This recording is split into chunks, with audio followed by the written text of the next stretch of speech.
Now, I don't know exactly what Motorola has been smoking these past few months, but they've gone from quietly pushing out a handful of new handsets each year to absolutely smashing out tons of the buggers. From the usual budget-friendly blowers to mobiles packing crazy cameras and even bendy screen versions of Moto classics, it is an absolute minefield out there. So which Motorola phone is going to be best for you? So I thought I'd help out by running through what are my own personal favourite Motorola smartphones, from those entry-level efforts all the way up to the super premium stuff, so you can figure out which one might be best for your own personal needs. And for more on the latest greatest tech, please do plug subscribe and ding that notifications bell. Cheers. Now, if you're unfortunately skinter than Skinty McSkint and after a dirt cheap mobile for your everyday needs, then Motorola does have a sub £100 offering in the Moto A6 Plus. This 6.1-inch smartphone is fully featured, offering a pleasingly stock version of Android, just like every other Motorola blower out there, and it will happily do you for simple everyday shenanigans. However, and it is unfortunately a pretty frickin' big however, the Moto A6 Plus is seriously hampered by its limited performance. That MediaTek Helio platform is backed by just 2 gigs of RAM, which means you'll need the patience of Mother Teresa to get through even fairly basic tasks.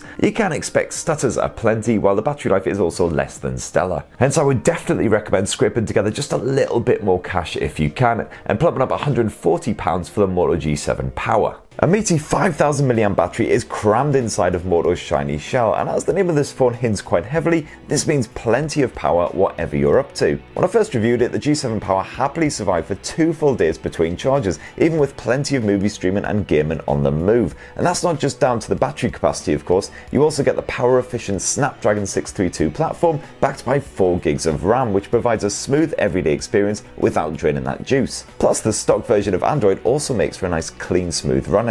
Like the other phones in this roundup, of course you get the usual selection of power-saving tools and features to stop those juice-draining apps in their tracks, but with Motorola's wee beastie you won't even need to touch those. Now, a lot of new Motorola One branded smartphones have launched in the past few months, which can be a serious pain in the arsehole region if you're trying to figure out which one is going to be best for you. And if your money is quite tight, I would say definitely just skip over the Motorola One Vision and the One Macro and take a look instead at the Motorola One Action. This nifty little handset costs 219 quid, and it corrects the major flaw with the One Vision's camera tech, namely that dodgy focus, while also adding the pretty cool action video mode. Like most but not all Motorola One handsets, this is an Android One device, and that basically means guaranteed security and OS updates for the next couple of years, so it will stay fresh and new for the foreseeable. The Moto One Action's 6.3-inch IPS display is bright and punchy, with full HD visuals to keep things nice and crisp, while the performance is also perfectly smooth thanks to the dependable Exynos chipset stashed inside. And sure, the battery life on the Action isn't quite as strong as the G7 Power. It's got 3500 mAh cells stuffed inside, but it'll still see you through a fairly busy day, no problems. Of course, this phone's main focus, so to speak, is the camera tech, and the One Action offers some pretty solid optics for this price point.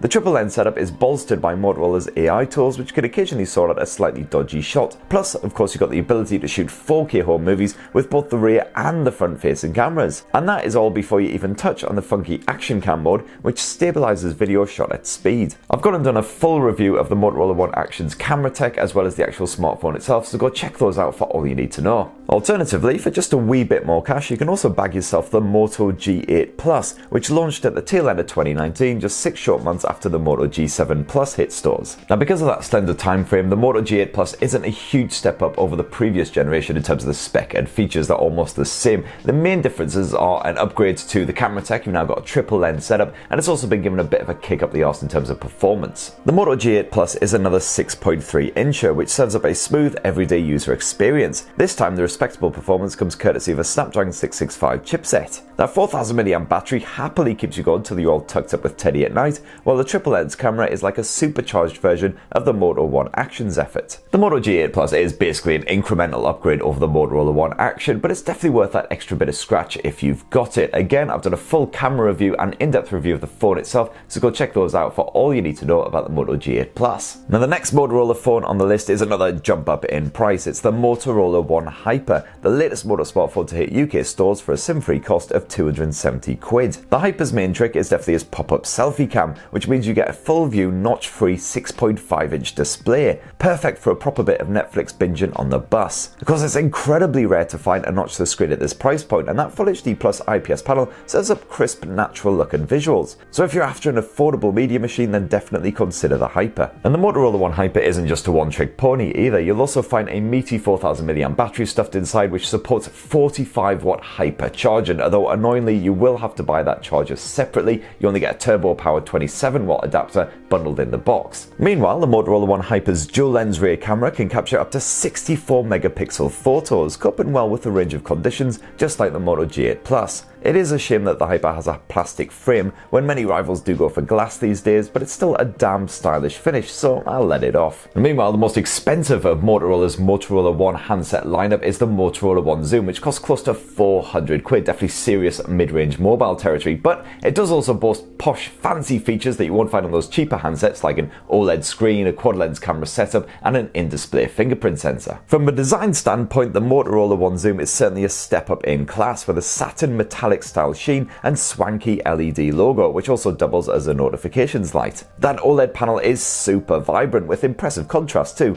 although sadly there's no always on display option here on the One Zoom. There's basically subtle difference between the Motorola One Zoom and the Motorola One Hyper as far as the performance and the battery life goes. Both are absolutely fine for your everyday shenanigans. You can do a nice bit of gaming on the likes of PUBG Mobile and they'll see you through the day quite happily. And as with quite a lot of the Motorola One smartphones, the highlight here is definitely the camera tech. You get a 48 megapixel primary snapper sat alongside a telephoto lens with a 3x optical zoom and built-in optical image stabilization, plus a wide-angle lens and finally a depth sensor for all of your portrait shenanigans. And as usual, because I love you so much, I've done you a full review of the Motorola One Zoom's optics as well as the Motorola One Zoom itself, so go have a gander at those if you're interested. And then last but not least, I can't finish this roundup of the best Motorola smartphones right now without its most technologically accomplished smartphone and one of the most impressive devices launched in recent memory, that refreshed reboot of the original Razr, complete with a stunning foldable display. That compact design is an absolute treat. Fold the phone up and the new Moto Razr will basically slip into any pocket or bag going, with a dinky 2.7-inch OLED display on the exterior